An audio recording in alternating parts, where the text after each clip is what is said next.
Welcome, everyone, to the December 16th edition of Signals from Mars. I am beyond thrilled to welcome all of these esteemed gentlemen from all over the world. We have Johan in Sweden, we have Ed in Kentucky, we have Brad in Utah, Anthony in Ireland, and we have Jeremy in England. So, welcome everyone aboard here. We've been compiling and talking about Judas Priest. So this all came about because we did a Judas Priest episode, but at that time we weren't doing playlists and we weren't ranking albums and things like that. So I wanted to send the year off with a bang with the Signals from Mars live stream.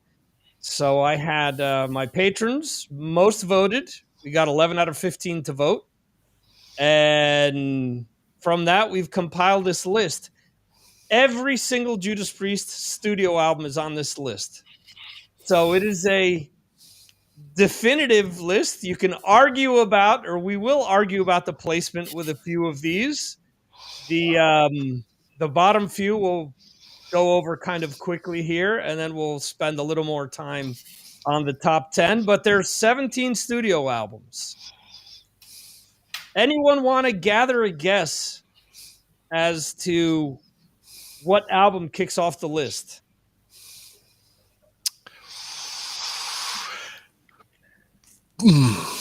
So this Johan? is the lowest album. The lowest album. Lowest album, number 17. Go on, Johan, Johan. what do you think it is? My guess is, and it's not a hard guess, but perhaps Nostradamus. Okay. Jugulator. Jugulator. Okay. Jeremy, what do you think? I thought it was Nostradamus. Okay. Ed? Nostradamus or Redeemer of Souls. Jugulator was a good choice too, whoever picked that one. Okay. We have Jose in the chat saying one of the most recent ones. Anthony, would you... You got to pick one, Jose. Come on, pick one. No idea. No idea. Okay. Well, here we go. And to start things off, I usually use this during the Trivia Tuesday. Oh, yeah! All right. Mr. Rob Halford there. At number 17, we have the debut album by Judas Priest. Oh, I was going to say that. Rock and roll. Okay. Oh, it's not that bad. No, At the end of the day, this always depends on how many people pick an album, how many, or where it's placed within their list as well. So if only one person picks an album, even though it's high, it could end up low in the overall scheme of things. So, what songs were picked off of that? Never Satisfied. That's a good one. Yeah. Yeah. Okay. Good choice. Whoever picked And that one I remember. The rest I don't remember because a lot of them are almost all the album. I will say there are a bunch of songs that were picked multiple times, and I'll mention a few of them as we go on. But it made me wonder this week: were some of these songs picked multiple times because it was actually the best song on the album? Or maybe there wasn't, or maybe that album wasn't that strong, so it was the only strong track on the album. So we'll have to contemplate that as the list goes on here. Number 16. Ram it down. An album that was much maligned when it came out. So many rumors swirling around it, whether Dave Holland actually played on it or not. There were so many rumors at the time that, Turbo and Ram It Down were supposed to be called Twin Turbo. It was supposed to be a double album. And the rumor is that they used Glenn Tipton's programmed drums on both albums. Now, obviously, if you've seen the Fueled for Life VHS from back in the day, I don't know if they've ever released that on DVD or not.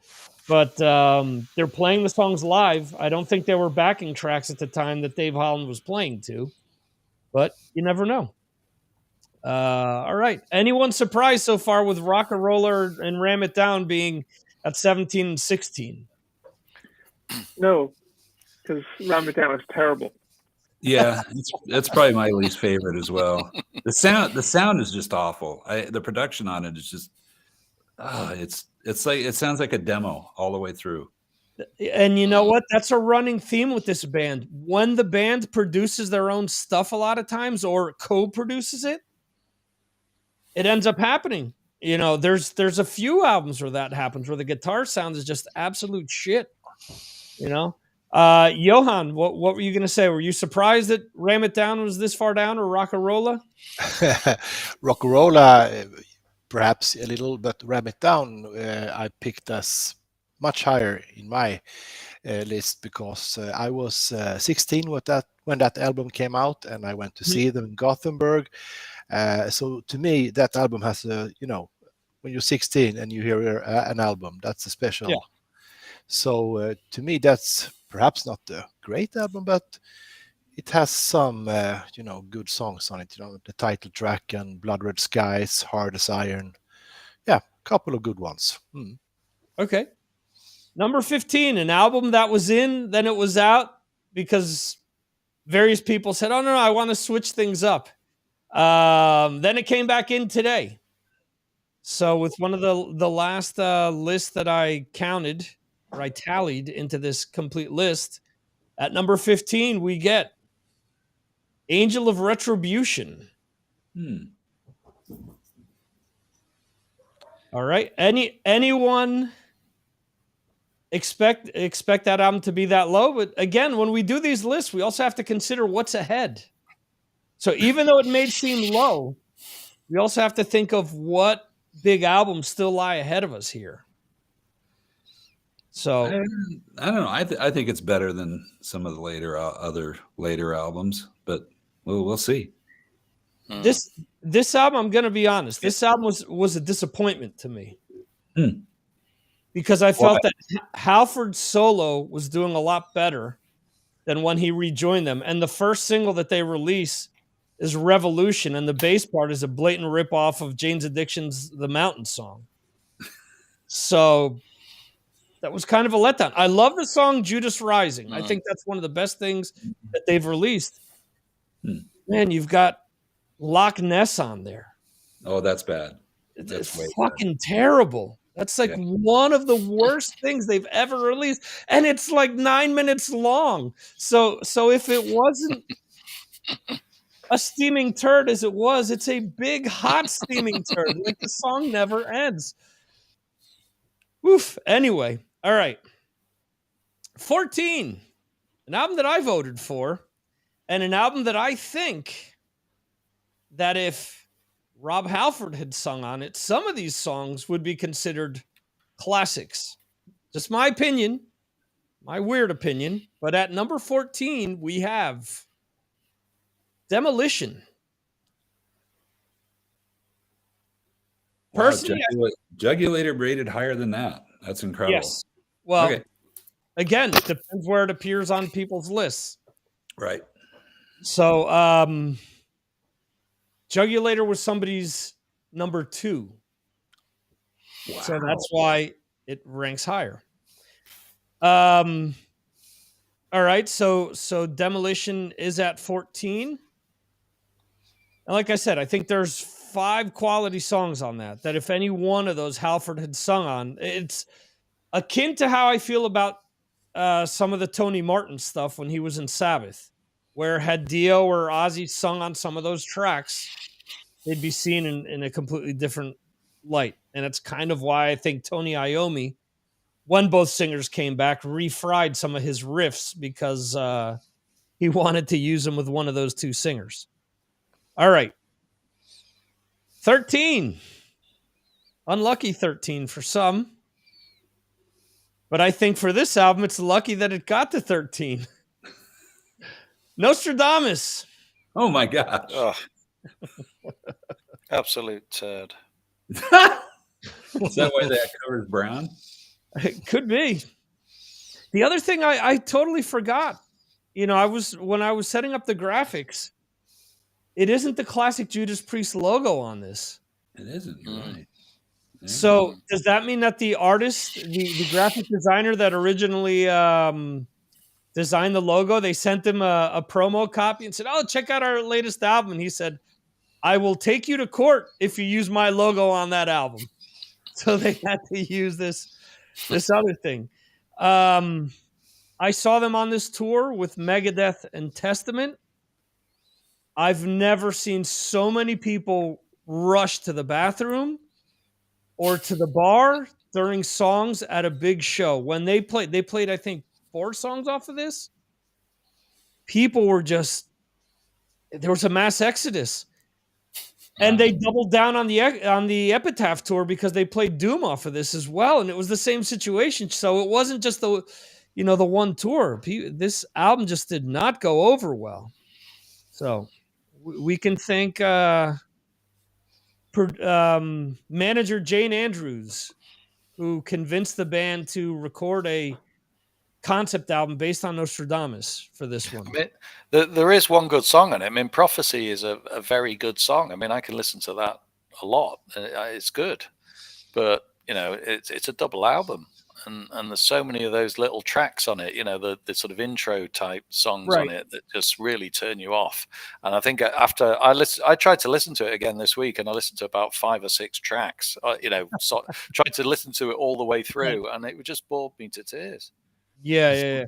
There's that song, the title track. I remember they released that as the first single, and I thought, wow, this is cool. But of course, on the album, it's like it's the next to last song. So to get to that, there's so much. There's like 3 okay songs off of it, in my opinion. And you have some guy out in Ohio that listened to it for like 400 straight times or something like that. He's in the Guinness Book of World Records for it. I thought you were going to say he was in a mental institution. No, I don't know if he was training for being waterboarded or something. Some type of, They'll never get the truth out of me. There you go. All right. I'm playing 2 songs off of that album on Yard Metal. So off of Nostradamus? Only one off of Angel Retribution. Yeah. Okay. So there you go. Is that like the bathroom break, or for people that have a hard time sleeping, one of those 2 comes on? I don't know. So far, nobody's given it a thumbs down. All right. So what do I know? You can do that. You can say you don't like a song there. Number 12, an album that's been named a few times already. Said it was number 2 on someone's list. Jugulator. Ed, you said this was an okay album. Wow. No, I was saying I don't think I cared for this one. Okay. I thought that might be at the end. Yeah. Jugulator, I think, was, I mean, let's think of the time period, because Halford had left to do Fight. To me, Painkiller was a reaction to what Pantera was doing and a lot of other thrash bands at the time. Halford kind of raised the bar with Fight after that. And I think they came back saying, "Oh, we can out heavy you." And I like the song Bullet Train off of this. Cathedral Spires is okay. There's like 2-3 songs that are all right off of this, but the rest of it just seems like, to me, like musical Olympics. Like, let's show that we can play, double bass for I don't know how many straight bars that we can, so that kind of thing. I think it contains the most hilarious Judas Priest song. Okay. Decapitate. That's brilliantly with the whoosh sound in there. It's hilarious. It's fun. You can't listen to it without laughing. It's hilarious. I'm not playing one song off of this album on Yard Metal. So whoever rated it number 2, tell me what your favorite song is and I'll play it. All right. if you dare say who you are. At number 11, I mentioned this album before. This album was crapped on at the time. Mhm. Turbo. Yeah. Now, it's funny because I was listening to Despo Geek's latest episode, and they were saying that Metallica chased a lot of trends throughout the years. And I don't know that I subscribe to that. I think Metallica has kind of always, whether they were right or not, tried to kind of do their own thing. Did Saint Anger come into new metal territory and stuff like that? No question. But they never released a Turbo where, and the album has some good songs on it, but they obviously were going after the Motley Crue crowd. They were going after the Dokken crowd. They were going after the LA crowd with this album, in my opinion. Anyone think different than that? No, but I think it's got some good songs. Yeah. Now, this 86, right?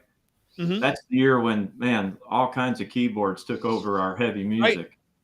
And so that part was hard for us to accept. Right. But over time, now listening to it, like this week, I listened to Parental Guidance. That's a good song. Turbo Lover. It takes me back to being 16 years old again in a heartbeat. And I enjoy the songs. I almost put this at number 10, actually. Okay. But yeah, got knocked off the list. Yeah. I was the same with Ed. I almost put it in mine, I think, as well. Yeah. Honestly, I think the best song off of this wasn't even included on the album. If you have the reissues that they did in 03, I think it is, there's a song called All Fired Up on it. And there's no way that Dave Holland plays on that. It's a shame that, with all the reissues they've done since, they've never included any of those like B-sides or unreleased tracks that they had in the 03 copy. Like they've gone back and done Screaming for Vengeance and Defenders of the Faith and British Steel, but none of them include, Prisoner in Your Eyes. None of them include Heart of a Lion, and it's a shame because these are songs that kind of became cult classics for the band. So, hey, have you ever heard of a band covering Turbo Lover, making it heavier? I thought that this week that would be take out the keyboards and give it some super heavy guitars. Okay. That'd be a good cover song. Pretty much when they play it live now, there's really no keyboards. Right. No. Oh. Yeah. I think they did that on the last. And I will say that I did receive a Judas Priest cover this week. It wasn't Turbo Lover, but it was Breaking the Law by someone who is present. And I enjoyed it quite a bit because it's got a lot of angst and attitude with it. So even though Anthony isn't hitting Rob Halford's notes, there's just something to it that kind of, you got to think about it. That song, especially for people growing up, in England or Ireland at the time, the song was a direct, response to what was going on in the country. What, that a lot of the youth didn't see, a future in what politics were presenting. Obviously Ireland is separate from England, but, go ahead, Anthony. Are you talking about Turbo Lover here now? Or no. I'm just saying, the law? I'm saying Breaking the Law. I think that, that the way that you approached it was very authentic to what the song is actually about. I think we've gotten used to the song becoming kind of glossy and a radio hit, but I think your version kind of brings it back to the essentials of what it was like when that song first came out in the late 70s. Yeah, it's quite fast. And that was the only time we ever played it. That was it was a one-off part. It was a party night, so that version suited the night. Cool. That's awesome. All right. So real quickly here before we jump on into the 10, we have Rock and Rolla at 17, Ram It Down at 16, Angel of Retribution at 15, Demolition at 14, Nostradamus at 13, Jugulator at 12, Turbo at 11. And whether we agree or not with where these albums are placed, at the end of the day, this is all subjective and opinion, and you like what you like. So I think Judas Priest has enough quality material in their catalog that that I think there's something there for everyone. I think another thing that kind of came up with me this week that I want to discuss in the new year is maybe comparing their catalog to some other bands' catalogs. Comparing maybe to Maiden's catalog or even Metallica's catalog. You know, how many of the overall albums are good to great as opposed to how many are clunkers with each band? Because I mean, I think all of these bands I just mentioned have a streak where they obviously have just great albums that they've released. But can we say that all the way through the catalog? That's the thing. All right. So at number 10, an album that I still listen to all the time, and I rather enjoy it. It is Firepower. I think this album was a return to form, in my opinion. This is what I had been waiting for since Halford came back to the band. I felt like Angel of Retribution was just I'm seeing, hold on a second here. Did I screw something up here? I believe that I have. Hold on. It's not going to change. It's not going to change the top 10. You sure? We're not going to have to start over? No, we're not going to have to start over. Besides, I have to get up at 7:30. So, what did I do here? Oh shit! It sounds bad. Okay. So, all right. So this is the actual order. There's one album missing here. So there's 18 albums. Oh, wow. Okay. Rock and Rolla, Ram It Down, Angel of Retribution, Redeemer of Souls. There you go. I was going to say, how did it make the top 10? Demolition, Nostradamus, Jugulator, and then Turbo. And what I messed it up because this was a last-minute list that I received, and I was rushing around to do it. So completely my fault. I didn't think Angel of Retribution was strong, like I mentioned. I thought Redeemer of Souls was bad. I thought the production was terrible on that. The guitar sound, a lot like what you guys were saying, just didn't sound good. It sounded like they recorded it through like an old boombox. You know, it just didn't sound good to me. So Firepower was, I'd been saying for years, they need to work with Andy Sneap. They need to work with Andy Sneap. I didn't say you need to hire him as a second guitarist, which ended up happening. But I think Andy is good at channeling the essence of the bands that he works with. And that's what I think he did with Priest. And I know a lot of people also credit Tom Allum for that as well. Whoever it was, thank you for Firepower, you know. It's one of the best albums by a band that late in their career, in my opinion. For me, the Firepower blows away anything that Maiden has done since Brave New World, and I could argue maybe even going back to Seventh Son. Mm-hmm. So, anyone else want to say something about Firepower? This album is crushing. Yeah. And I was blown away by how great it was when I first heard it. And of course, it won that year a lot of awards, being the best metal album. Yeah. And I agree with you, what you said. I think this is probably, even with some of the older records, the only reason they're higher on the list is just because of how classic they are to my memories. Right. This album, man, I'm not done listening to this one by far. I think I might invest in the vinyl on this one too. It's good enough to spend money on. Yeah, I completely agree with Ed. I mean, it's an album that I think if they'd released in the 80s, you'd be talking about it as an absolute classic now. A total classic, because I think it's better than some of the classic albums. But in some ways, you're looking back on those classics with a sort of, thinking about what you were going through at the time. But there are some really great songs on here, really great songs.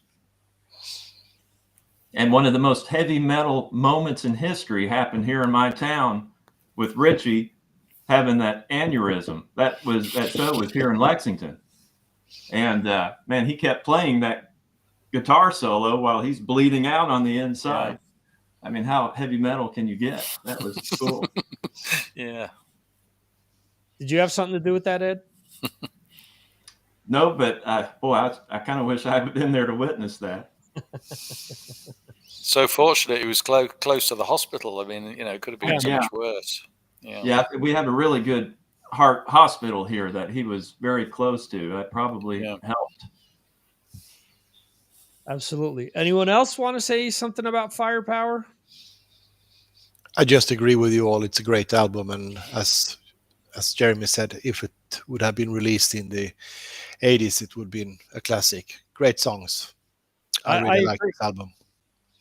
I agree. That was one of my sticking points when I would do the show with Mark, where he mentioned how they played 2 songs off of this when he saw them, and he says to me, "Nobody wants to see songs live by Firepower or off of Firepower." I'm thinking, I do.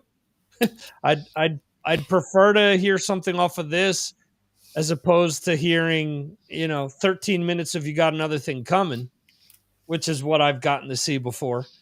So. Not bad in the moment, but in retrospect, you think, man, we could have gotten 2 more songs out of that. Number 9. Now, here's one that I kind of alluded to before. And I'm going with the European album cover. Point of Entry, not the dot matrix paper in the desert that we had in the States. And this album, by far, the song that most people voted for was, where's this? Desert Plains and Solar Angels. So, does that mean that album wasn't that strong and those were the only 2 good songs off of it? Or is it that those 2 songs are just universally so good that people voted for it?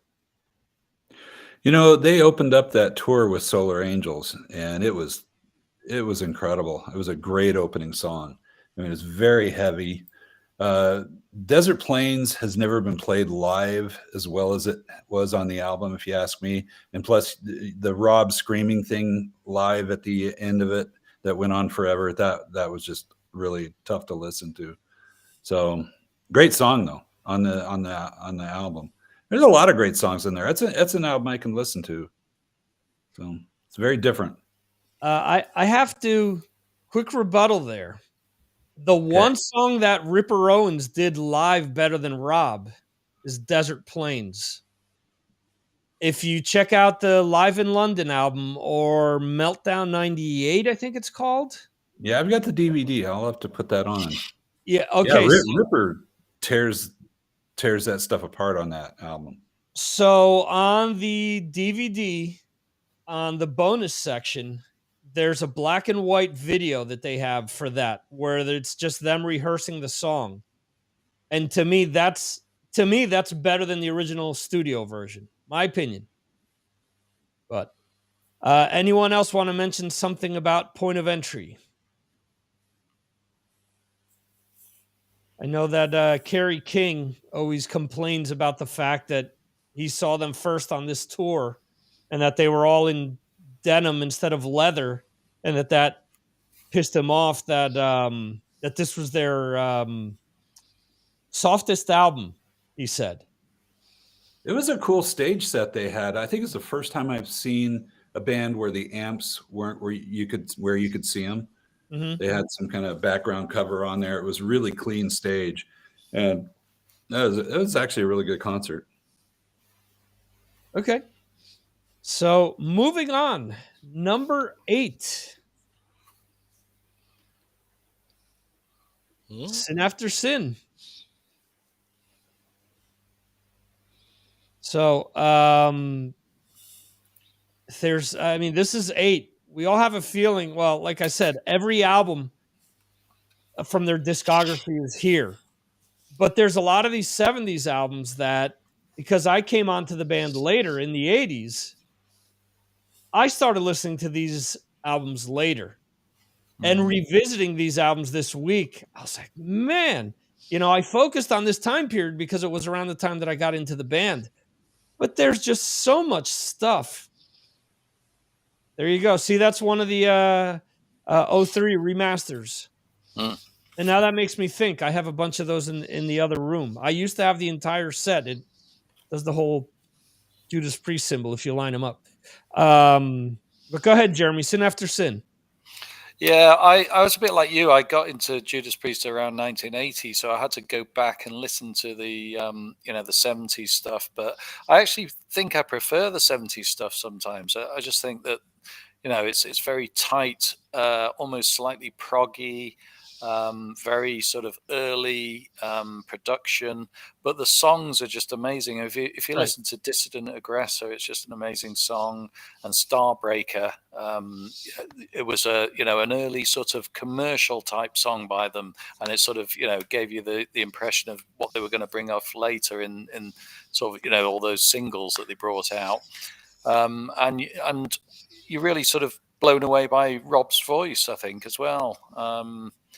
And obviously Sinner's a great song as well, the opener. Mm-hmm. So I just think it's a really great album, and it's just it's of its time.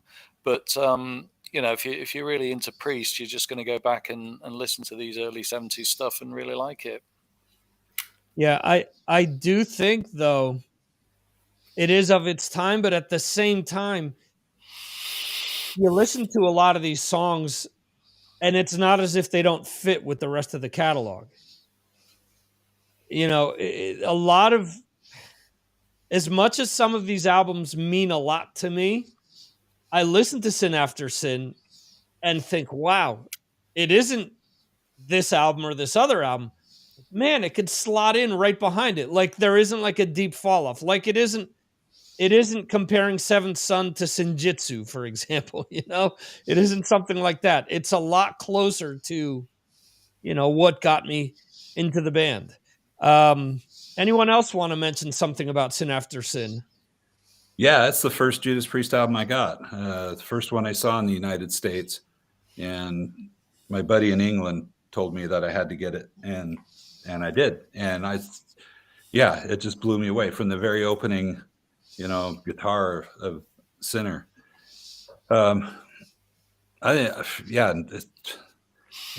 Simon Phillips, his drums on there, right, off the charts. Yeah, it was just so his drumming is so precise, tight, but yet groovy, and I think it's a fantastic album. So there. Okay. At number 7. I mean, my comments are going to be the same as what I just said about Sin After Sin. It's kind of the same exact essence. Stained Class. Just think about it. Think about those big 80s albums and think that these all came out a decade before. Like there's like 8 timeless albums that they released, in my opinion. 8 albums that helped form what heavy metal was all about and still is about. Stained Class, who wants to mention something about this? I will. Exciter has to be in your proto thrash playlist. Yeah. That's one of the influences, the drumming in there, from what I hear. Yeah, absolutely. That intro is there. I mean, that's why a lot of people argue that Black Sabbath was the first metal band. In my opinion, it was Priest, because to me, they took Sabbath's kind of blueprint and turned it up a notch. And similar to what I was saying before about the catalogs, I love Sabbath. I love every era of the band. But Technical Ecstasy and Never Say Die, to me, don't compare to these last two Priest albums that we just mentioned. They're good. These are great. This one also has the song that they were reading in court. Right. When they were trying to be sued. Better by you, better by me. Yeah. That's a great song. The way they do it. I got to say something about Judas Priest. When they cover a song, other than Johnny Be Good, we got to throw that out. But when they cover a song, they make it infinitely better. Like you listen to the originals of any of these songs they covered, it's like, what? Why would you ever cover that? It sounds awful. And they took it and just made it an incredibly great song. In my opinion, for me, this is the perfect heavy metal album. I love the sound of it. The production is just the drums sound so good. I used to take a cassette of this that I recorded to the local stereo shop, and they had a room in there with all the really fancy, expensive stuff. And I go in there and throw it on and put on their best speakers and crank it. And those guys, it was funny how they would let me listen to the whole thing in there, and it sounded so unbelievable. It was so good. It's just the best sounding album. Every song on it is great. Or better than good. There's not one that you're like, yeah, I'm going to skip this song. Every single song on it, there's no filler.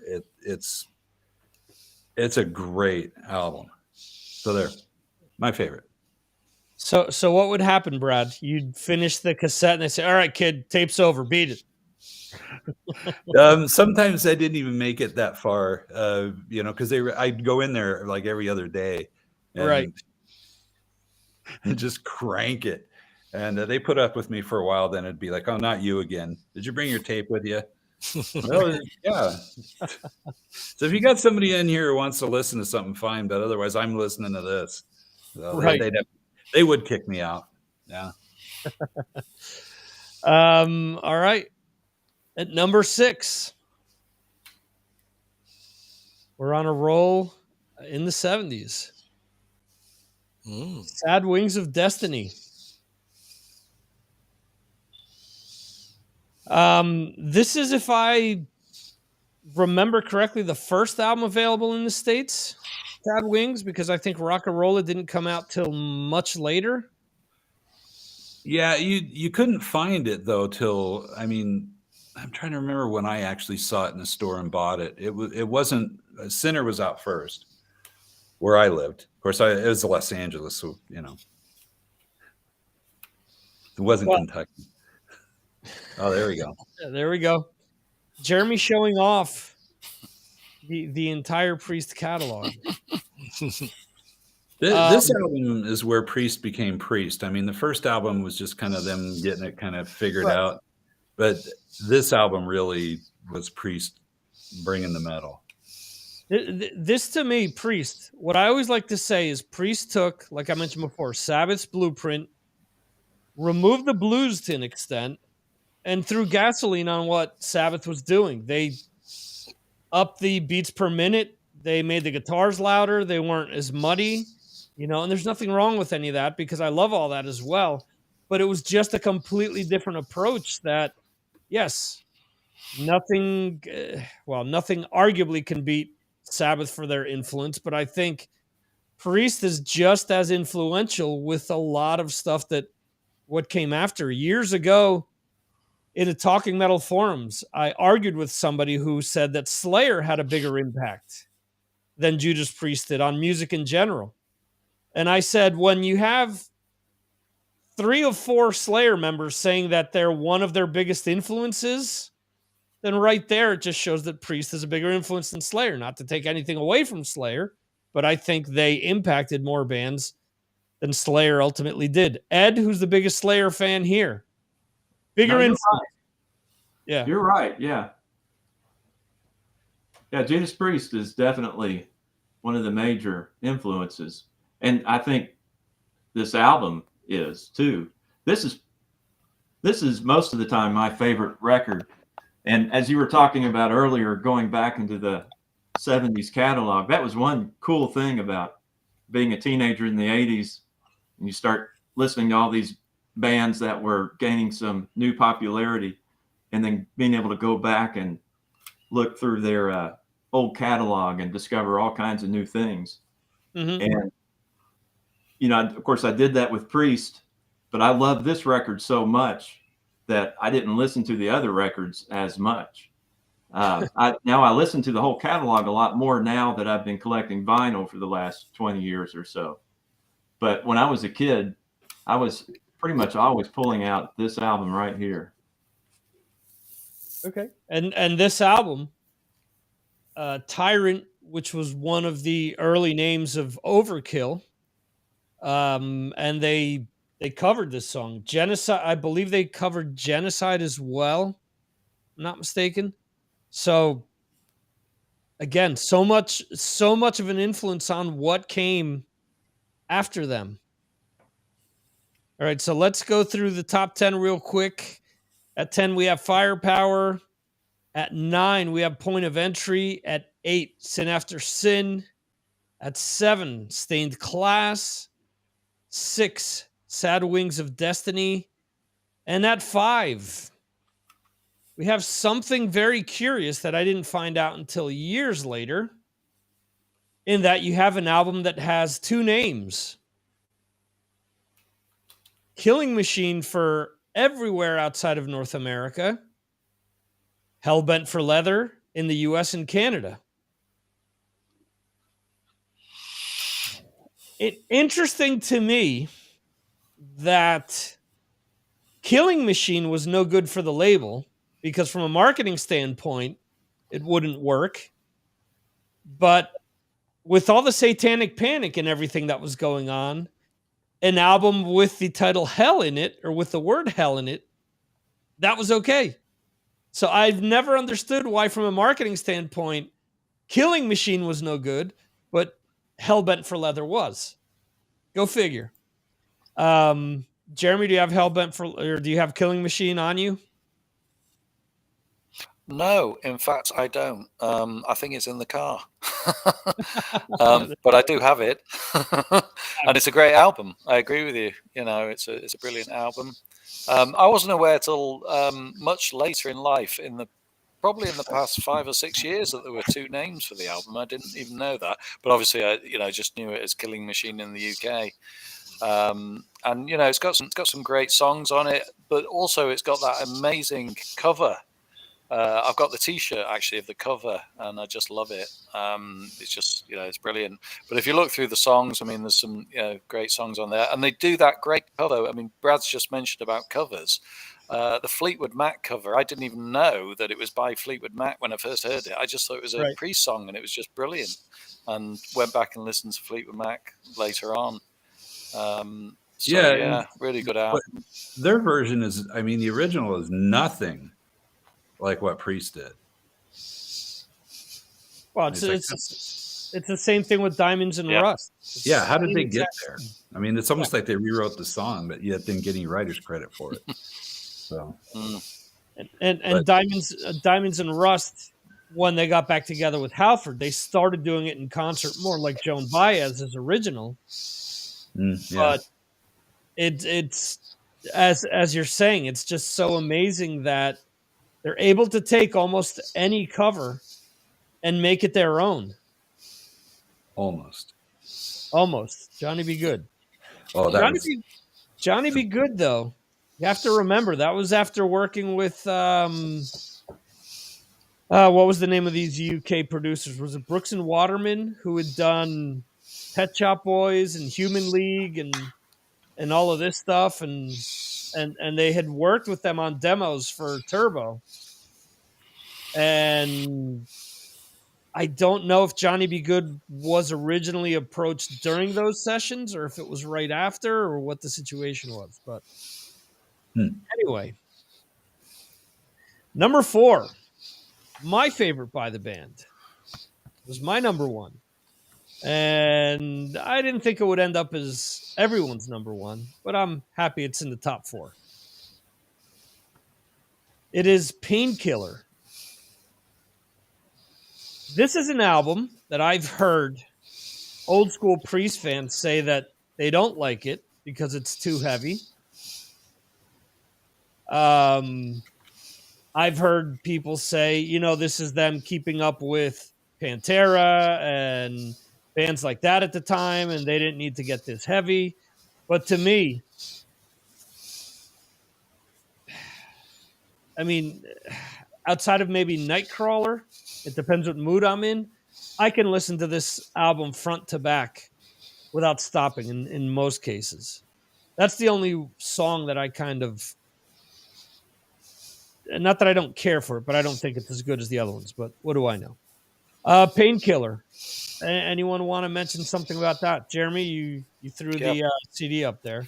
Yeah, I've got to actually love this album more and more over the years. It's kind of like that girl at the school disco that you kind of almost you like a little bit, and then eventually you marry her. It's just I'm really starting to think this is probably my favorite album, but I didn't quite get there when I put it in my list. It's just one of those you just want to turn up, and it's a proper metal album.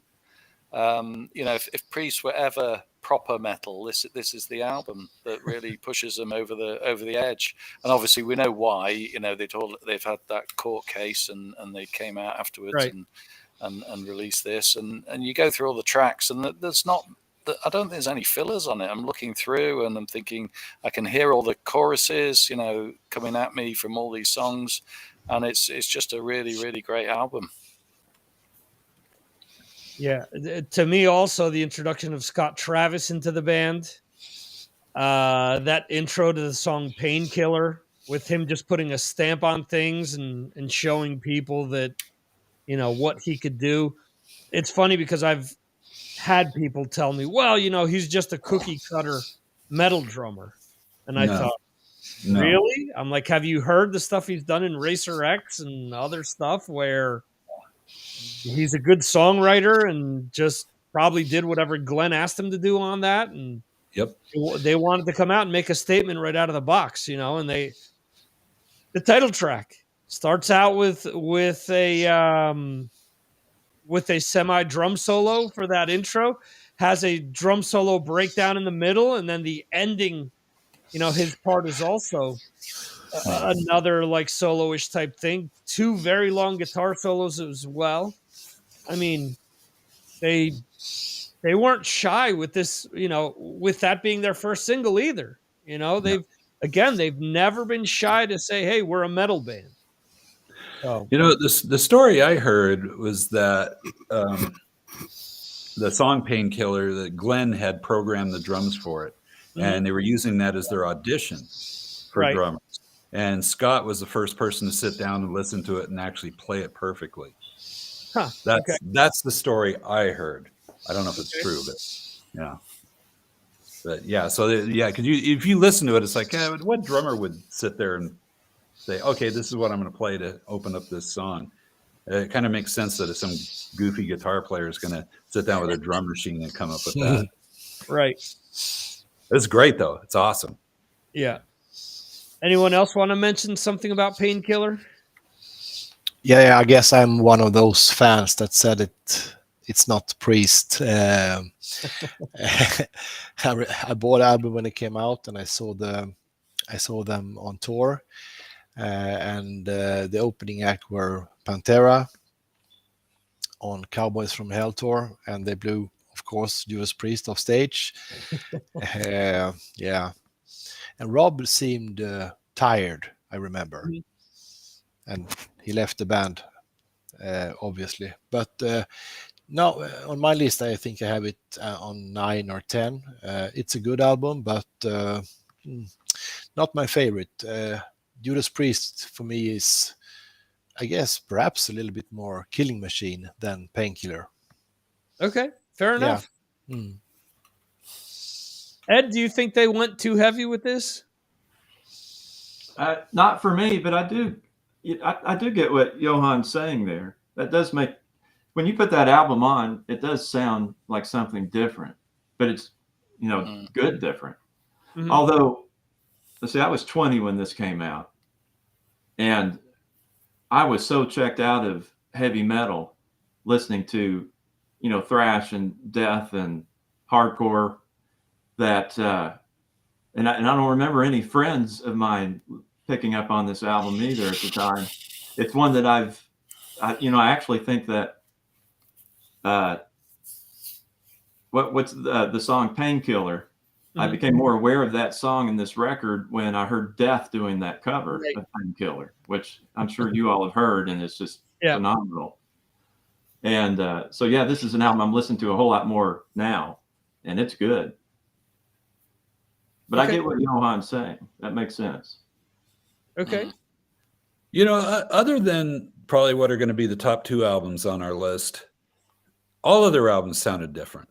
I mean, every time you got a new Priest album, you'd put it on and be like, this doesn't sound anything like the album that came before it.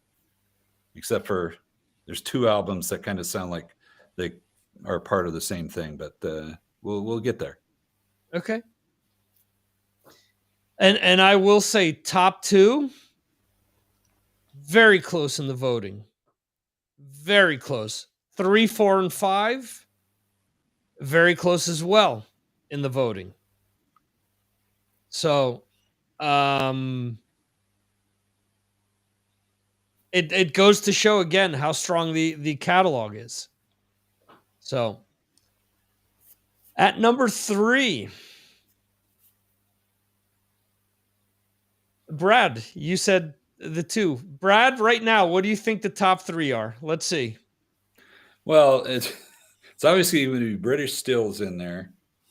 And right. Then, what's the order? What's the order of the last 3 albums? Okay.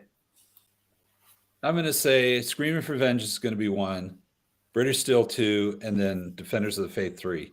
That's what I would say. Okay. Anthony's giving you the thumbs up. Or I'm sorry, Ed Jeremy's kind of moaning over there. What do you think, Jeremy? Well, I think it's going to be Screaming or British Steel, 1 or 2, probably Screaming. Yeah. And then obviously Defenders, I think, might be number 3, yeah. Johan?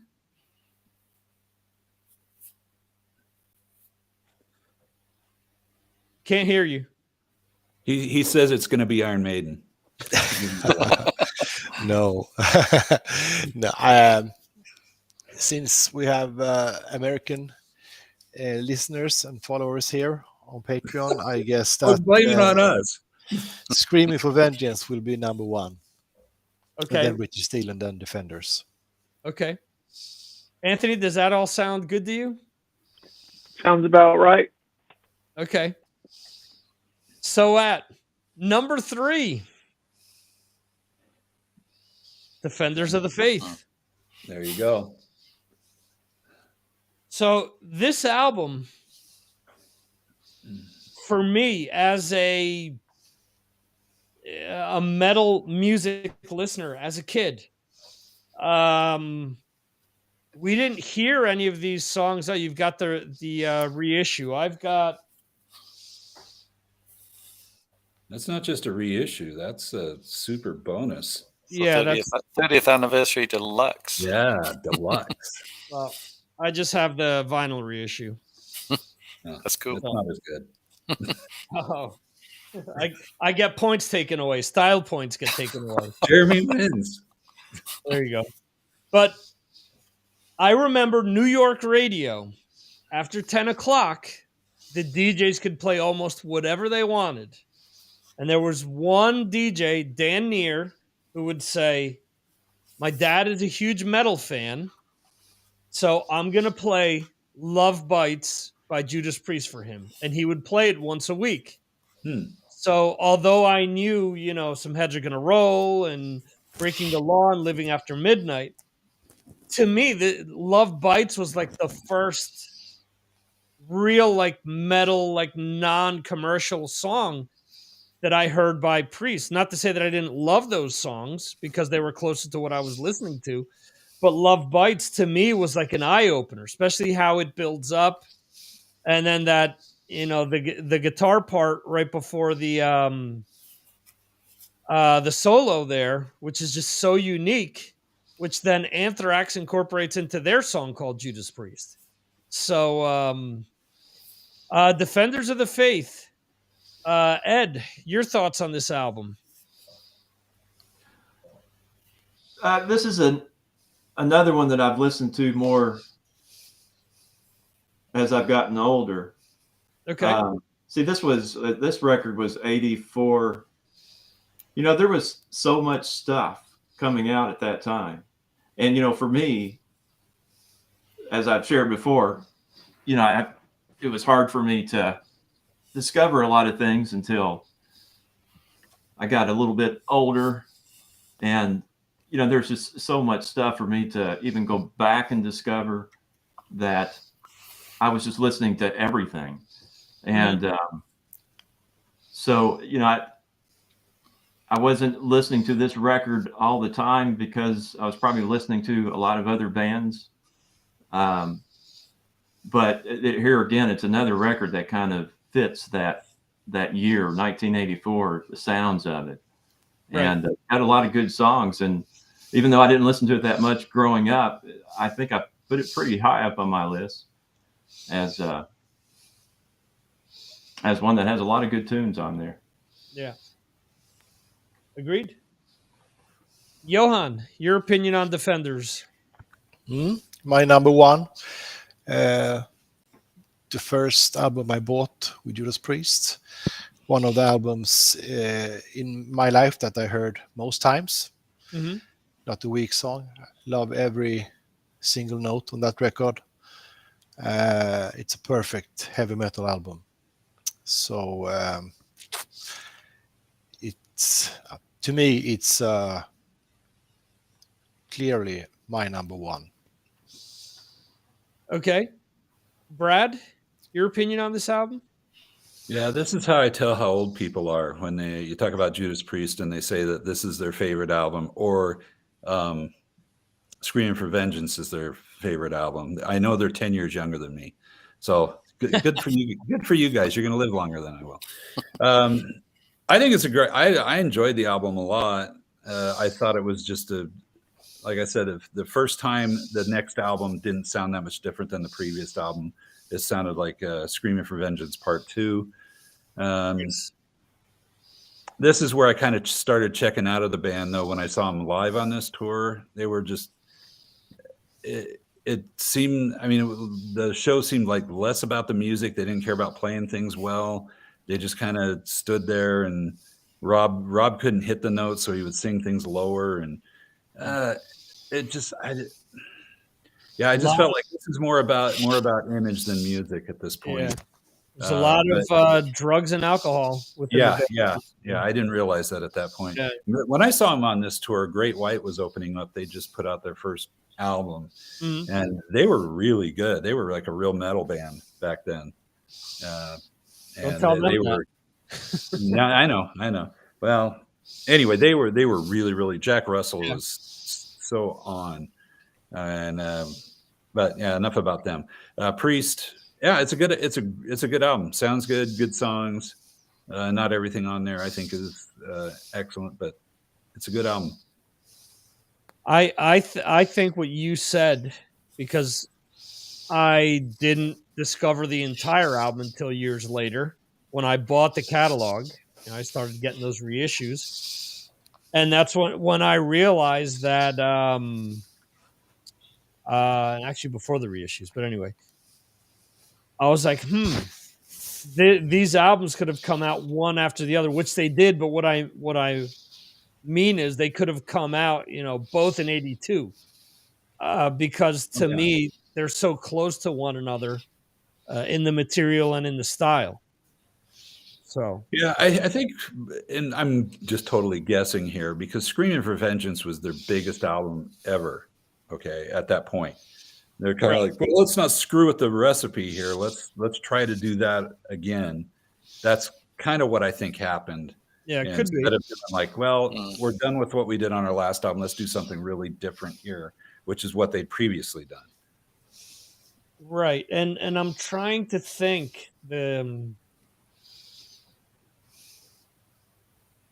Okay, so again on Screaming, you have a song written by Bob Halligan Jr., Take These Chains. Yep. And on Defenders, he writes some Heads Are Gonna Roll. Yeah. which is the one song that they don't want to play live now. And supposedly Mark told me that had to do with the fact that they don't want to pay him royalties. So wait, well, that's a whole nother discussion. Yeah. I think you can pretty much play anything live and nobody's getting money. But they can still come after you. Good luck. If you don't. Where's Bob anyway? Who knows? But I'm sure somewhere in Arizona. I'm sure if he's not around, he's probably got some family member that would be willing to make some money. Oh no, he's still around. All right, I'm gonna form a band and I'm gonna play some Heads Are Gonna Roll every time we play, just to stick it to the Halligan family. Oh wow! And then Alfred wrote the song "Twist" on Resurrection with him. So, Anthony, for you, Priest in Ireland. Was Priest in Ireland a big deal? Because I think you mentioned that they didn't get to Ireland until many years later, right?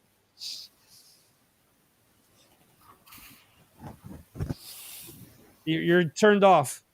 Can't hear you. Yeah, it's back on now. Yeah. I think Painkiller was the first time they played. Oh no! They played. They did a big outdoor festival in '79, I think, supporting Status Quo. Mm-hmm. And Rob talks about it in his book. He had trouble getting the motorbike on stage or something. Yeah, but that was before my time, so okay. I don't know. But then the first time I witnessed them come into Ireland was on Painkiller. Okay. I think that was Painkiller, yeah, and I was at that. Yeah, they were. Well, my introduction was British Steel, and yeah, they were. Priests were as big as any other metal band, Maiden.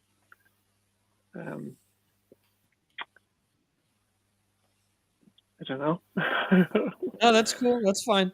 That's I mean, that's what I wanted to hear, because obviously, as we've talked in the past, there's always been different types of ways that bands or different movements have been introduced to people depending on where they are. So yeah. that's cool to hear that. Yeah. Johan, did you want to say something? Oh, okay. I thought you were motioning that you wanted to say something. Okay. Jeremy, anything regarding Defenders? No, I think I just echo really what everybody said so far. I mean, I'm the same as Brad. I think that you've had these other albums that came before, and I think that it replicated a lot of what's come before.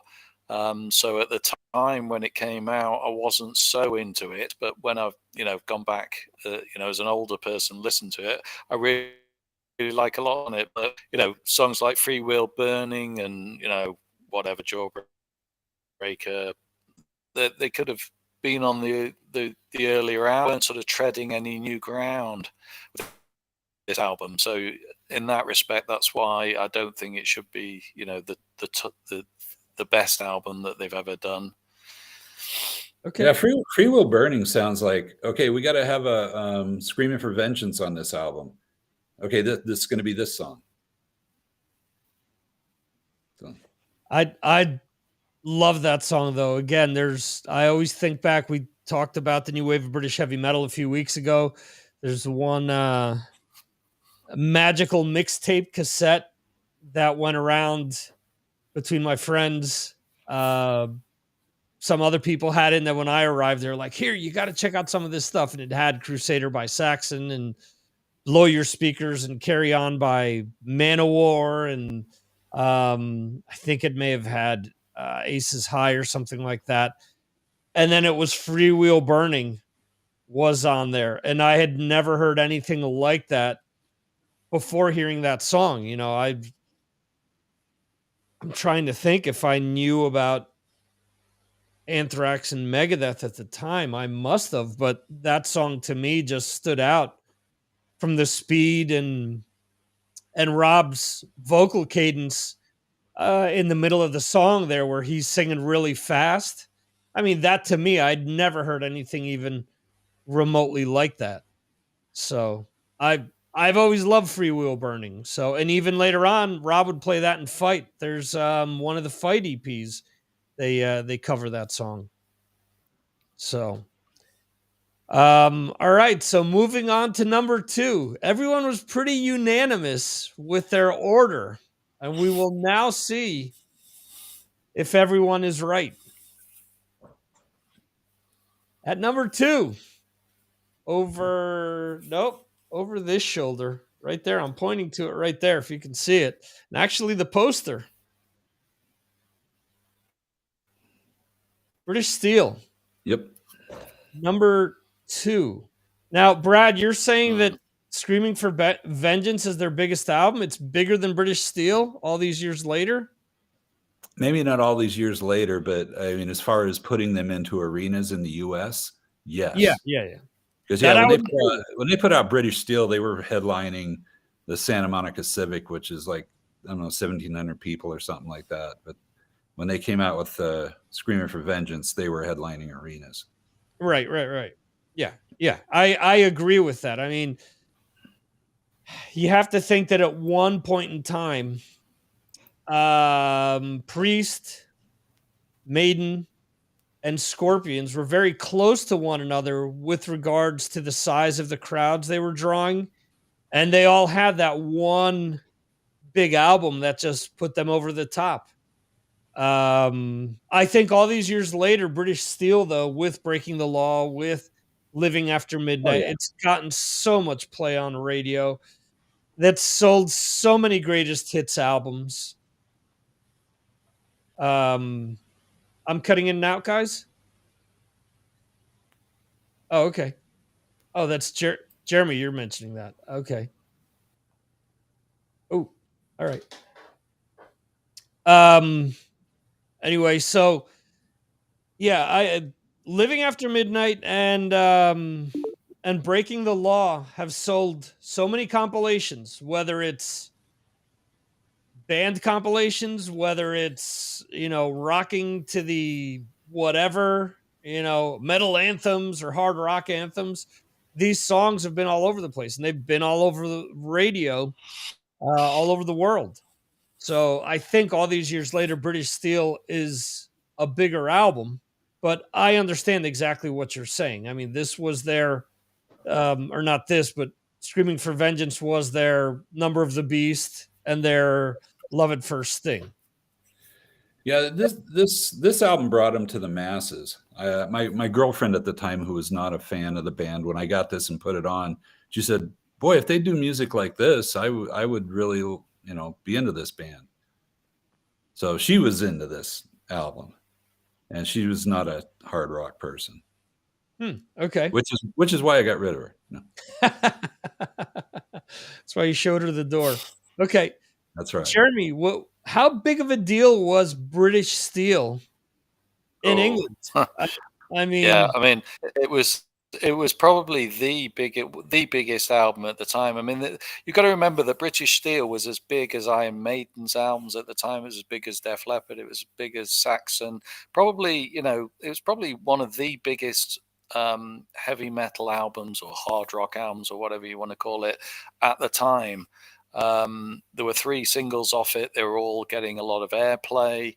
For me, it means a hell of a lot. I mean, this and Saxon's Wheels of Steel were why I got into heavy metal in the first place. I was at that age where I was just getting influenced by the new wave of British heavy metal, but obviously Priest had been going for a little bit longer. And then they suddenly came out with this album, and it was just amazing. Can't tell you how much I love this album. And what it means to me is incredible. And those songs, Breaking the Law, United, Living After Midnight, we've heard them so many times on, you can immediately sing them in your head. That's what makes a great band. Yeah, I agree. I'm assuming that Man U still plays United at their games. I guess so. The crosstown rival there. Ed, for you, British Steel. When did you stumble upon this album? So, like I've explained before, most of my discoveries were at friends' houses seeing MTV. And, Screaming for Vengeance came out the year after MTV showed up on TV, on cable TV. So for me, most of the time it would be like I remember seeing the Screaming for Vengeance video, and that was teaching me about new bands. Mm-hmm. And then I'd go back and discover other things. But I also remember with MTV, you were seeing Screaming for Vengeance. What was the video that they did for Screaming for Vengeance? Some heads are gonna roll. No, the other one. The other. No. You've got another thing coming. Yeah. Got another thing coming. Yeah, that was it. So after that, then they started playing the videos from British Steel, and but British Steel, iconic record. All the songs are great, and one thing that's cool about heavy metal, with songs that are iconic that get played over and over again, they're always still good to listen to just by turning up the volume. So sometimes you can listen to Breaking the Law over and over and over again, where you might get a little tired of some of the other classic songs that the radio plays over and over again. But yeah, Breaking the Law, how can you not like that tune? That goes on the list of the greatest heavy metal tunes of all time. Absolutely. And Jeremy, your copy doesn't have the extra limited edition unglued top, because mine, the second I unwrapped it, no, it does. It does. Mine. Look, the same thing. You think that fucking Sony of all people could have added a little more glue here to make sure that the what is it? This was the 30th anniversary. Yeah, 30th anniversary deluxe. It was the first deluxe box, package that they released for Priest. So there you go. So I thought I was special, but obviously I'm not. There we go. They've all done. Yeah, they're all like it. Yeah. Johan, British Steel, did you go back to discover this then? You said Defenders was the first album you had listened to them. Mm-hmm. Yeah, of course I went back. I remember I was in the local record store and listening to that record in the headphones that were there. Yeah. And Rapid Fire, I remember, was, this must be as hard as you can play. I remember thinking it was right back then fast and cool song. So, which is still a classic album. I don't listen to it anymore because every song has been played so many times. But yeah. But even still, I mean, the magnitude of this album: Rapid Fire, Metal Gods, Breaking the Law, Grinder, United, You Don't Have to Be Old to Be Wise, Living After Midnight, The Rage, and Steeler. At least the first 7 songs I've heard, on metal radio or hard rock shows over the years constantly. So Eddie Trunk was playing some of these songs when other people weren't even coming close to them. So we got to listen to quite a bit. This is one of these albums where by the time I got around to the album, I was like, wait a second, I know all these songs already. Because these late night shows were playing, one week they played Rapid Fire, another week they played, you don't have to be old to be wise was played all the time. That and Delivering the Goods was played on college radio, the local metal station, all the time. They never played any of the hits, but they played those 2 songs ad nauseum. So, Anthony, you actually obviously covered Breaking the Law. Yeah. Well, we did that basically because it's easy to play and it's short. So that's why we did that. But yeah, this album, like this 1980, this is like ground zero, you know, for me, you know, like it was like Back in Black and like this. So it's a very exciting time, you know, discovering music and discovering metal. And so we really listened to this album a lot back in the day. And the album cover is so amazing, so sparse and perfect. And, you know, so when Screaming came out, that was like, you know, the foundations had been laid. I thought this was their first album, you know, like I'd never heard them before. So there's a bit of a curve there. By the time the Scream for Vengeance came out, that was peak Priest, and then sort of a drop off after that. You know, like the last thing I bought was the Turbo 12-inch single, Turbo Lover. I kind of lost interest in Priest since then, and like I went back. You know, obviously, the first album I ever bought was Sin After Sin, and even that was kind of weird. It was like a weird album compared to when your introduction to Priest is British Steel, right? And then like a year later, you buy Sin After Sin, you're like, and you're 12. You're like, what the hell is this? You know? So I didn't really listen to it much. So I don't know. I think Priest I kind of take for granted. They're just this band that's always there. And even today, I was listening to some of their albums,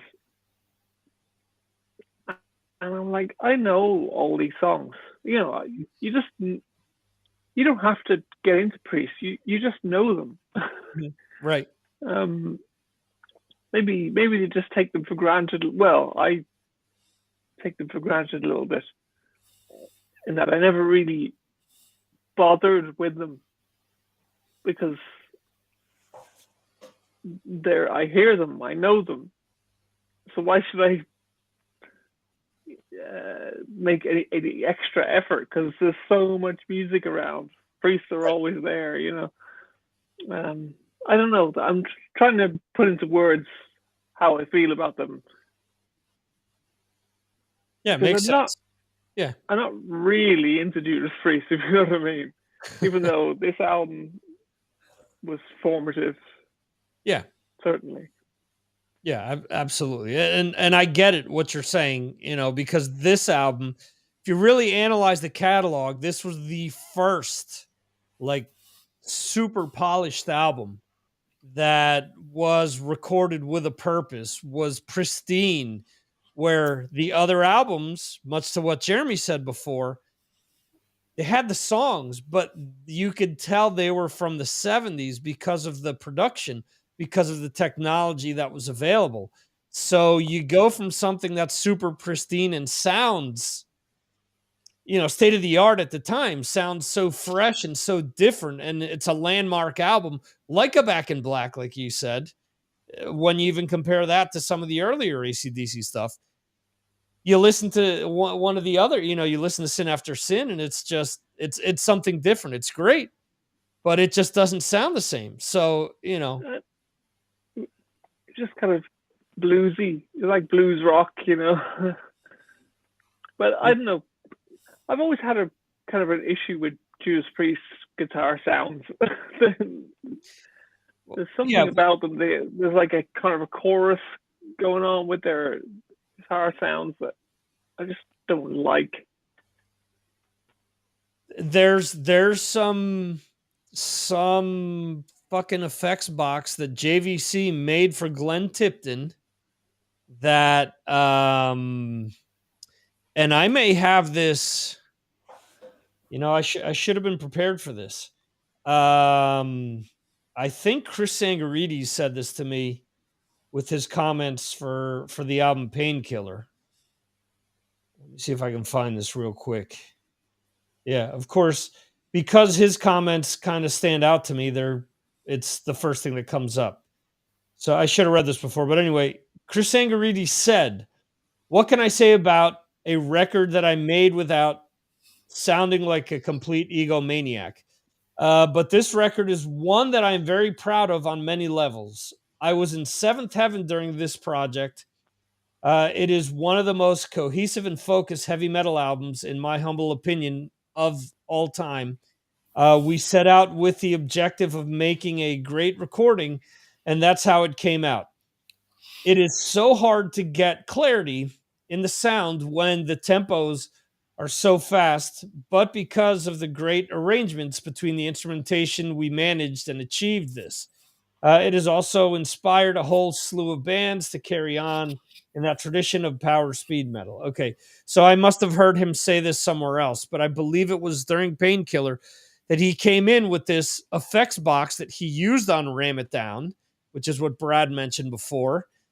And Sangarides said, "What shitty sound are you playing? Use a Marshall, use a distorted Marshall, which is gonna give you the sound that you want, not that shit." And I remember him saying that it sounded like he was playing through like an old boombox or like a transistor radio. So yeah, so you have that on Redeemer of Souls, you have it on Ram It Down, you have it on a few different albums where he uses that for his solos as well, where it's Listen to Glenn's solo album. His guitar sounds awful. yeah, and it's the same thing. He's left to his devices. A lot of these bands, when left to their own devices, Yep. nothing. And it carries over into the Ripper albums too. Yeah, because he was the one manning everything at the time. Yep. It's the same. You mentioned the goofy lyrics before. Who wrote those lyrics? He wrote them. Yeah. So they wouldn't let Ripper write shit. British Steel, who hasn't talked about this yet? I lost track. Brad, did you? I talked about it. Yeah. Oh, okay. Okay. My mom liked British Steel. How about that? There you go. That's right. Yeah. I remember her coming in when I had it on, and she goes, "This is pretty good." Oh wow. My mom. Yeah. Hey, Mom. There you go. The bad British accent of the night, and look at that, it wasn't me this time. All right, so let's move on to number one then. Screaming for Vengeance was the only thing left. Johan, you said before, since you Americans are voting, obviously Screaming for Vengeance is going to be number one. Yes. Your opinion on Screaming for Vengeance? Oh, of course, a very strong metal album. Perhaps for me, the songs that I skip is Take These Chains, Fever, and the rest is great. Okay. Absolutely great. And my favorite is Riding on the Wind. Great song. Yeah. Yeah, that is a good song. I will say that my copy is courtesy of Mr. Mark Striegel. I was lucky enough that when the reissue came out, he sent me his old copy because he was making room for it. And this thing still has the old thing for ordering T-shirts inside. Yeah, I remember that. T-shirts, pins, posters, badges. We don't need no stinking badges. We don't need no stinking badges. T-shirts, baseball jerseys, sleeveless T-shirts, sweatshirts, ladies' tops, baseball caps, hats, stickers, buttons, wristbands, badges, gold pins, programs, poster, and Hellion picture disc. The Hellion picture disc cost $12 plus $150 in shipping. probably cost you about $300 today. Something stupid expensive. The T-shirts, $10, $1 shipping. Nice. Those are the days. Those are the days. I will say that the last time I saw Priest with Motorhead and Saxon, they were selling T-shirts for 85 euros. Ooh. That's too much. You think? Yes, I do think. They Although will. I get it though. That's how bands are making their living now, is off of merch, and I don't blame them. I don't blame them for trying to make some money. It was, but they were tie-dye T-shirts. No. And that's why limited edition hand-dyed T-shirts. They were selling them for Priest, for Saxon, and for Motorhead, 85 bucks a piece.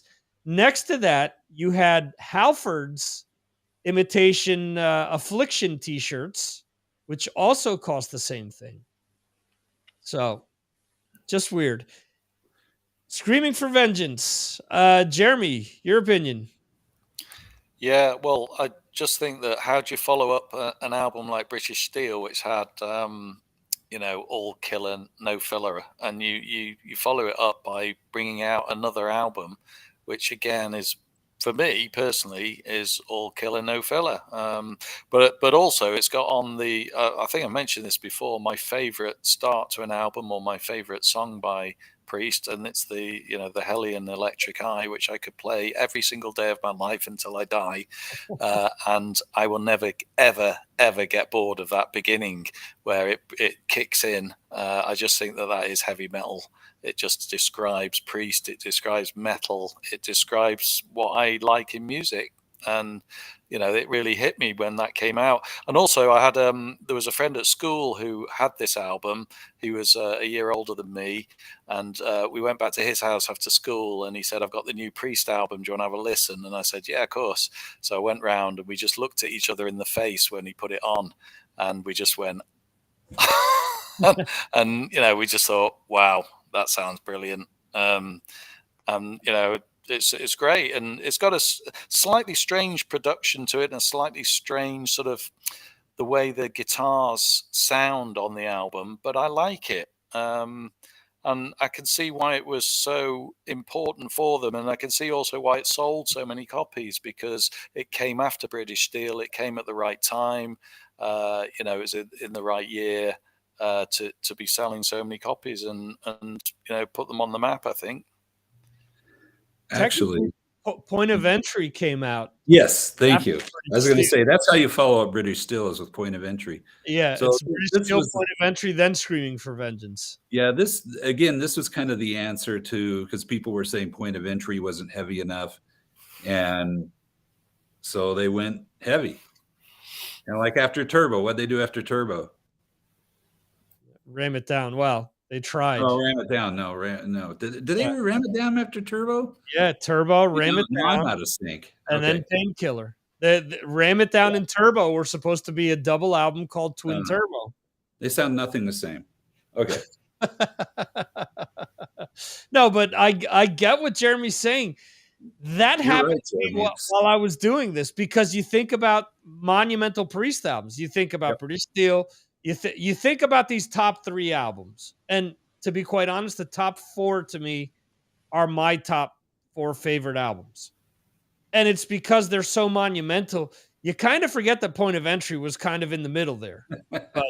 But I get it, because I think when you look back at their catalog, obviously these are the ones that British Steel, Screaming for Vengeance, and Defenders really stand out. That's why you guys voted them 1, 2, and 3. And specifically, as I mentioned before, Screaming for Vengeance only beat British Steel by 2 points. So it isn't as if it was a runaway thing. The two of them were clearly head and shoulders above Defenders and Painkiller and Killing Machine, which were the next group. But those two were by far on everyone's list. Ed, your opinion on Screaming for Vengeance? I feel very much like Jeremy. All of his comments were pretty much what I am thinking too. even though I give more love to Sad Wings of Destiny, I think this album with the Hillian and Electric Eye has their greatest song, the heaviest song, and represents, you know, Priest better than any other tune they've made. And I like the guitar sound, the guitar playing, like an Electric Eye. That is a fun song to play if you're a guitar player. You know, it's not just some bar. It's not just a bunch of bar chords. They're playing some, you know, a lot of open chords, and they pack a lot of good stuff in there. It's a good guitar solo. I don't understand why Johann skips Take These Chains. I've actually had Take These Chains stuck in my head for the last 24 hours, and it won't leave my brain. I keep singing that chorus over and over again. I may feel like you by the time it does get out of my brain. But man, what a hook that song has. The only thing that I wish is that with that guitar sound on You've Got Another Thing Coming, that guitar sound makes that song a little bit less heavy than it could have been. If they had just cut out some of that chorus or presence and had the guitar tone of some of their earlier records on that one song, it would have had a little more jug and been a little heavier. But still, you can't, it's hard to criticize that song. It's iconic. It's great. Yeah, Ed, listen to Saxon's version of You Got Another Thing Coming. Have you heard that? No, I didn't. I'll do that this week. Thanks. Yeah, check it out because the guitars are super heavy. Yeah, I like that. Yeah, when I heard that, I was like, that's the way the song should sound. So I'm with you on that. Also, As I Lay Dying, that metalcore band, they did covers of the Hillian and Electric Eye that are just insanely heavy. Now, if you don't like metalcore, hardcore vocals, you'd probably be turned off by that. But still, the drumming and the heavy guitars just makes, you know, that song is just so super heavy. It's just, it would be hard to blow that. So here's one thing that I wanted to bring up. The way that they start off most of their albums.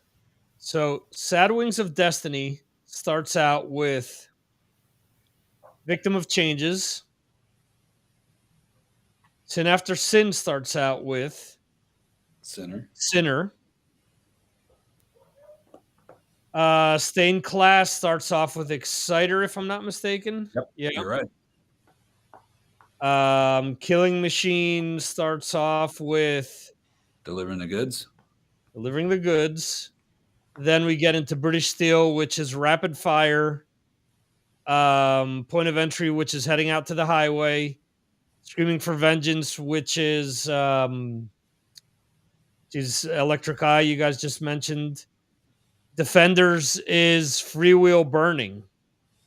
And then we could keep going with Painkiller and so on and so forth. But what I'm getting at, we all know that bands strategically plan the order of an album, the sequencing.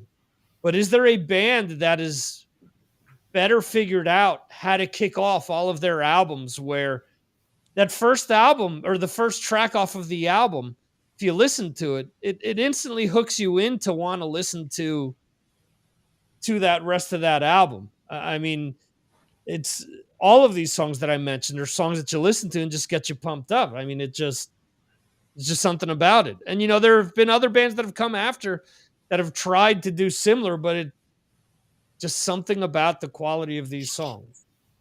You know, they say that the songs on Sad Wings are out of sync, out of order. Okay. So I think that's that, but that was a fortunate mistake, probably. And I was just reading on Wikipedia that they've released Sad Wings with the songs in the order that they think it's supposed to be, probably beginning with Prelude. Okay. That'd be. I've not heard that, listened to it that way before. But I think Decibel Geeks one time did an interview with someone who either wrote a book on Judas Priest or specifically that album. Mm-hmm. And that's where I first heard that story about the songs being out of order for some reason. Yeah. But still, man, but like I said, a good mistake, because that song starts off, or that album starts off perfectly. Well, that's that was when I bought The Elder in Europe on CD because I wanted the remastered copy. And then I realized that everything was completely out of order. I'm like, what the hell is this? You know, On the the album, album? yeah, the album sucks as is. You're telling me The Oath is the 6th song? You know, the one of the only good songs off of it that like kind of kicked the album off, and I gotta wade through 6 turds to get to the one good song off the album. What the hell's this? So Yeah, weird. that's pretty much life right there. By the way, That's you got to what wade through. That's pretty much a good description of life. You got to wade through a lot of turds to get to something good. absolutely. By the way, my British still started off with Breaking the Law. My vinyl copy. So Did it? Yeah. So what was the order like then? It wasn't Rapid Fire then? Breaking the Law, and then Rapid Fire, and then Metal Gods, Grinder, and then United. Then Living After Midnight opened the second side. And then You Don't Have to Be Old to Be Wise, The Rage, and then Steeler finished. So I don't know where they put Breaking the Law second on yours. Oh wait, so actually on Wikipedia it says the 1980 U.S. release. It has it listed like that, Mm-hmm. and then everywhere else, Breaking the Law is track number 3. I forgot about that. That's right. Man, what fuckery these guys at Sony, you know, between changing the names of the songs, between changing the orders, you know, there's the Bark at the Moon is another example of that. They renamed songs. The European copy has different songs than the US copy. And it's all the same stupid label. It's all Columbia, Epic, Sony. It's all the same shit. Yeah. The weird thing is, as a kid, when you buy an album, you had no idea that the rest of the world was different. Right. Well, figure this, in the Napster era, they were still releasing albums 6 months apart. So they were thinking that people were on the internet and they weren't talking to one another or weren't downloading shit that was released in other parts of the world. So go figure. Anthony, anything you want to mention about Screaming for Vengeance before we wrap things up here? No, this is great. Like, you know, unlike Jeremy, the first 2 tracks are just amazing, and you know, I love the cover as well. It was so different at the time. Yeah. The yellow, and just the graphics of it, and like I like the way they continued that onto Defenders. No, it's a really great album. Cool. All right. So, any last things that you guys want to mention before we wrap things up here? Any last Judas Priest? Any afternote or afterthought regarding the band? Jeremy? Yeah, just to say that obviously next year they're going to be releasing a new album, so it'd be really interesting to find out how we rank that amongst the ones we've just ranked, and you know, I'm really looking forward to hearing it. It's supposed to be more proggy and with longer songs, is what Richie Faulkner's saying. Yeah, we'll see. That kind of scares me. I keep thinking of Loch Ness and Nostradamus. Loch Ness is. But it could be like victim of changes, so you know, you don't know it. Let's keep an open mind and let's look forward to it. All right, it'll be great. Jeremy, I'm with Jeremy on this. Glass half full. All right, Jeremy, thank you for getting us out of the lifeboat and getting us back onto the ship. All right, excellent. Ed, any parting thoughts on Judas Priest? Gosh, not other than what we've already said and just explaining how iconic of a band they are. I really liked what Anthony had to say about them.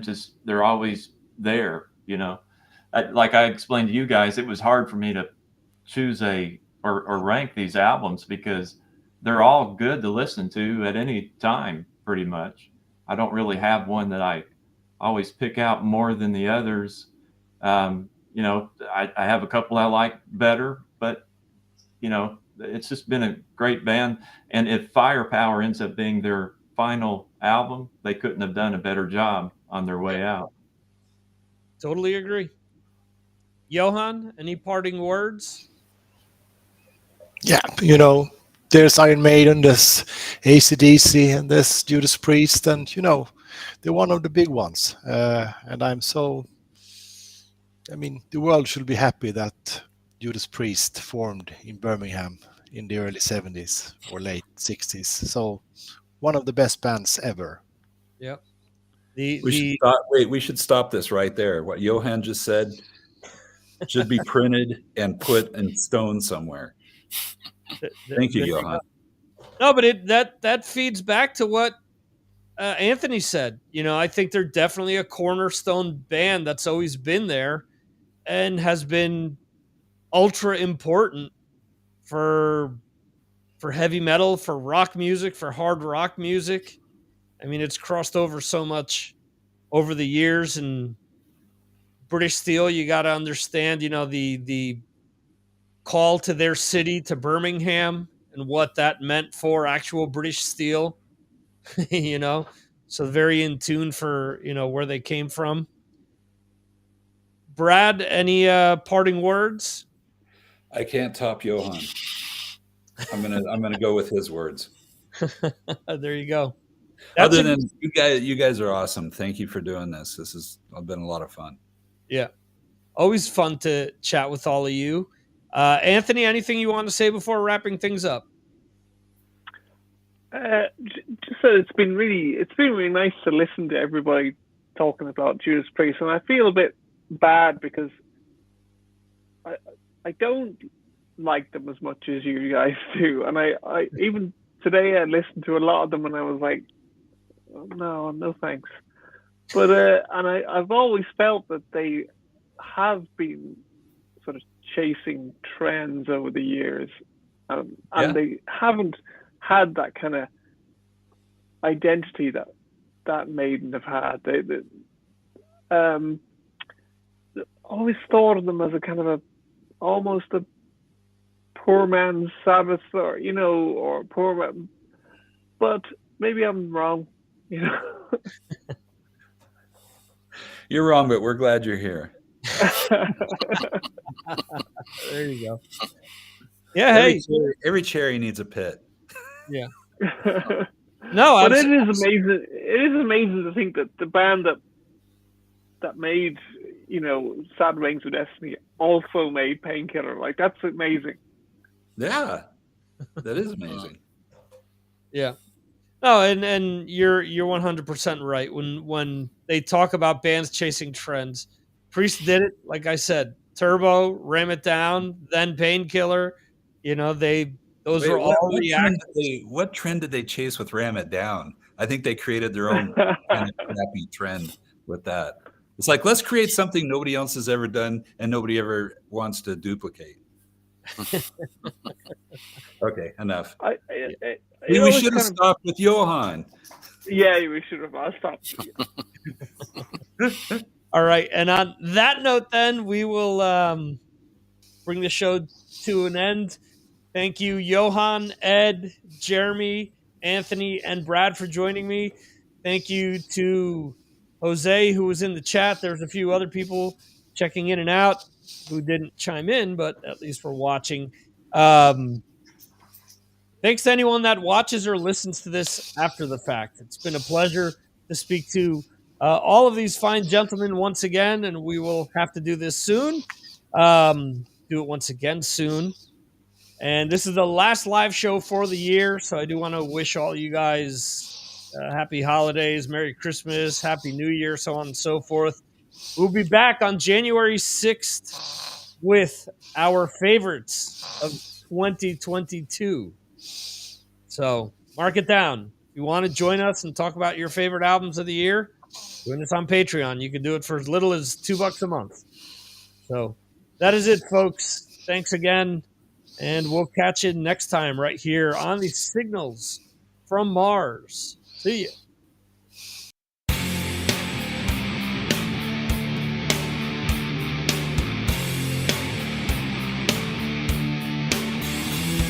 Thank you for watching the Signals from Mars live stream. You can watch the show live on YouTube, Facebook, Twitter, and Twitch, or check out replays on YouTube. Go to signalsfrommars.com for more information. This concludes our show.